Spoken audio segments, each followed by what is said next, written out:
నమస్కారం అండి. నా పేరు డాక్టర్ ఆర్ఎంపి శెట్టి. జ్యోతిష్ శాస్త్ర విభాగంలో గత కొన్ని సంవత్సరాలుగా అనేక విషయాలు నేను తెలుపుతూ వస్తున్నాను. మీరు చూస్తున్నారు, అనుసరిస్తున్నారు, లాభపడ్డారు. చాలా సంతోషంగా ఉంది. అయితే ఇప్పుడు నేను చెప్పాల్సినటువంటి ఒక ముఖ్యమైనటువంటి విశేషం ఏమిటంటే, పవన్ కళ్యాణ్ ఇతను నటుడా లేకపోతే రారాజా అనేటువంటి మీమాంసలో పడినటువంటి పరిస్థితి.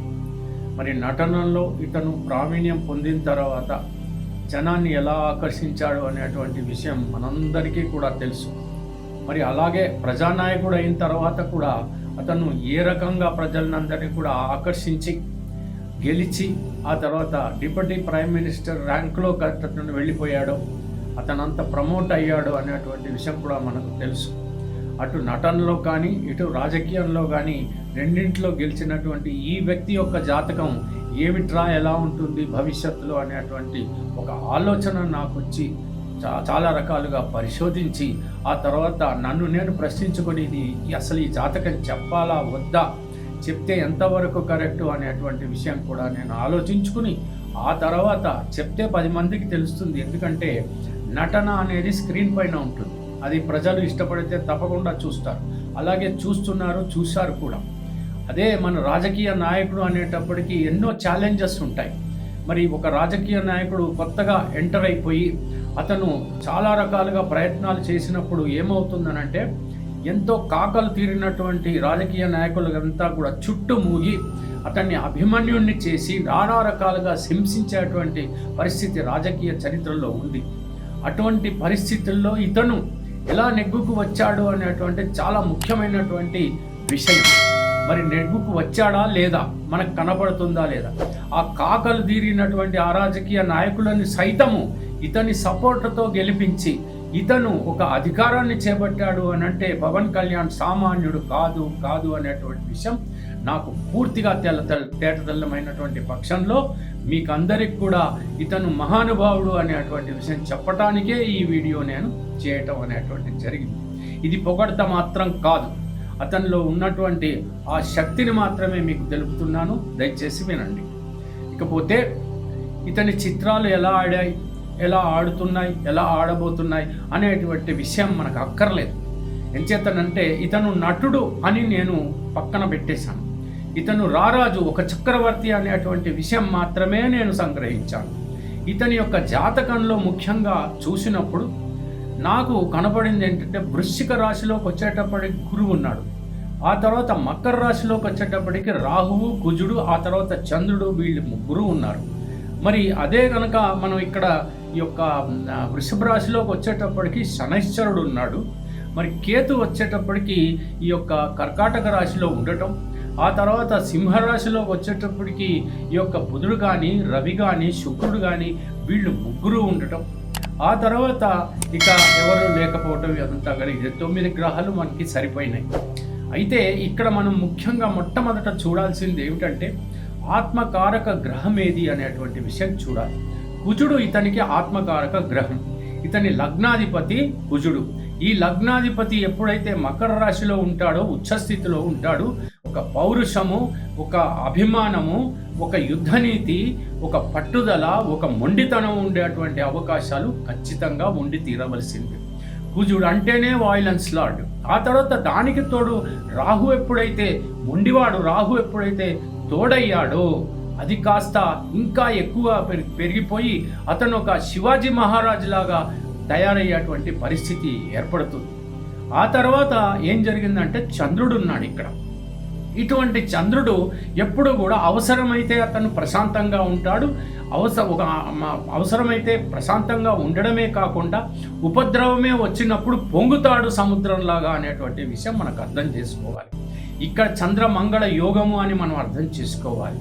అయితే మరి ఆత్మకారక గ్రహం ఎప్పుడైతే గురువు అయ్యాడో, ఇతను ఇంచుమించు ఒక సైన్యాధిపతి, ఒక రాజు, యుద్ధం చేయగలిగినటువంటి ఒక సమర్థుడు అనేటువంటి విషయం మనకి ఇక్కడ పూర్తిగా అర్థం కావాల్సిందే. మరి ఆ అమాత్యకారకుడు ఎవరు అన్నట్టయితే శుక్రుడు. ఈ శుక్రుడు దేనికి కారకుడు? కళలకి కారకుడు. అంచేత ఇతను ఏమయ్యాడంటే, నటనలో కూడా ప్రావీణ్యం పొందినటువంటి పరిస్థితి ఏర్పడింది. కాబట్టి మొట్టమొదట రాజు కావాలంటే చాలా కష్టం. చాలా టైం తీసుకుంటుంది. అతను చాలా చాలా నేర్చుకోవాలి. ఆ తర్వాతనే సింహాసనం అధిష్ఠించాలి. మొట్టమొదట ఇతను అన్ని కళలు నేర్చుకోవాలి. అటువంటి పరిస్థితుల్లో ఆ కళాత్మక విలువలను తెలుసుకుని మొట్టమొదటి నటుడై ఆ తర్వాత రాజకీయ రంగంలోకి ప్రవేశించి ఆ తర్వాత సింహాసనం వచ్చి కూర్చున్నటువంటి వ్యక్తిగా ఇతను వెలుగొందాడు. అయితే ఇప్పుడు మనం ఆలోచించాల్సింది ఏమిటి? ఇక్కడ ఏంటనంటే గురువు శనైశ్వరుడిని చూస్తున్నాడు, శనైశ్వరుడు గురువుని చూస్తున్నాడు. ఇది ఒక అద్భుతమైనటువంటి విశేషం. శనైశ్వరుడు దేనికి కారకుడు? కర్షకులకి, కార్మికులకి, సామాన్య ప్రజలకి కారకుడు. గురువు దేనికి కారకుడు? ఇంటలెక్చువల్స్కి కారకుడు, విజ్ఞానవంతులకి కారకుడు. ఆ రకమైనటువంటి పరిస్థితిలో ఈ మ్యూచువల్ ఆస్పెక్ట్ ఏదైతే ఒకరిపైన ఒకరి దృష్టి ఎప్పుడైతే పడిందో ఇతను జ్ఞాని, ఆ తర్వాత కర్షకులకు, కార్మికులకు, సామాన్యులకు ఇతను ఖచ్చితంగా చేదోడు వాదోడుగా ఉండేటువంటి పరిస్థితి ఇవన్నీ కూడా మనకి కనపడుతున్నాయి.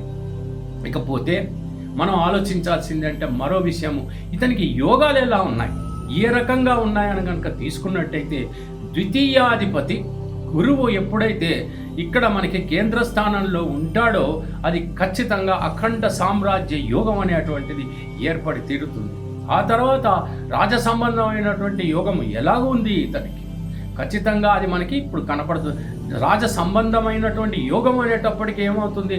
డిప్యూటీ చీఫ్ మినిస్టర్, లేకపోతే హోమ్ మినిస్టర్, లేకపోతే ఫైనాన్స్ మినిస్టర్, ఇలాంటి ముఖ్యమైనటువంటి పదవుల్లో ఉండటం. మరి ఇతను అఖండ సామ్రాజ్య యోగం ఉన్నటువంటి వాడు అంటే మనకు ఎలా అర్థమవుతుంది?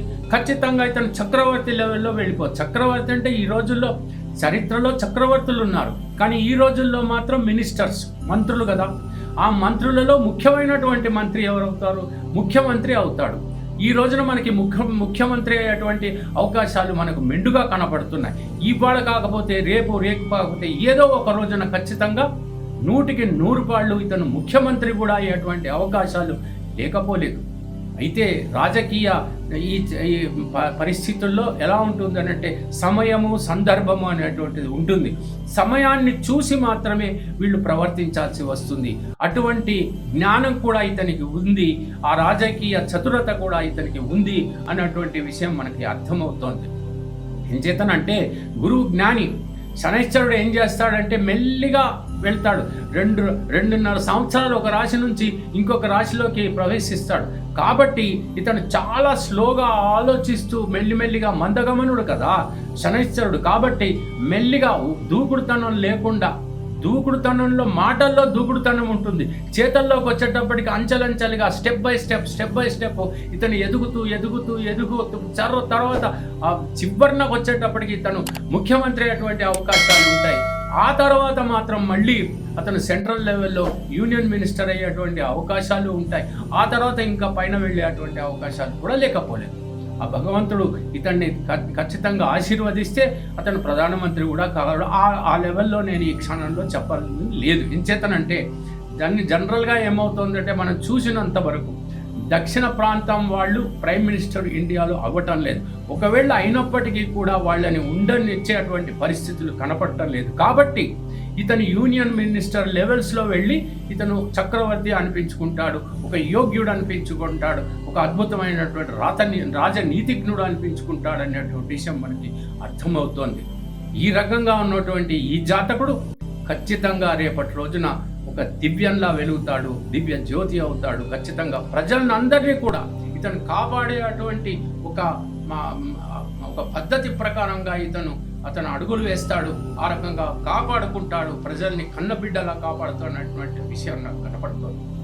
జ్యోతిష్య మహర్షి డాక్టర్ ఆర్ఎంపి శెట్టి గారు ప్రపంచ ప్రఖ్యాతి పొందిన వేద విజ్ఞాన జ్యోతిష్య రత్నశాస్త్రవేత్త. 40 సంవత్సరాల అనుభవంతో వీరు చెప్పిన సంఘటనలు రుజువై విస్తుపోయేలా చేశాయి. Indian institute of oriental heritage Calcutta, America astrologers federation USA వీరిని గౌరవ డాక్టరేట్ తో సత్కరించాయి. దేశ విదేశాలలో పలు రంగాలలోని ప్రముఖులు వీరి సలహాలు పొంది ఉన్నారు. వివరాలకు 9014378474 9618600074.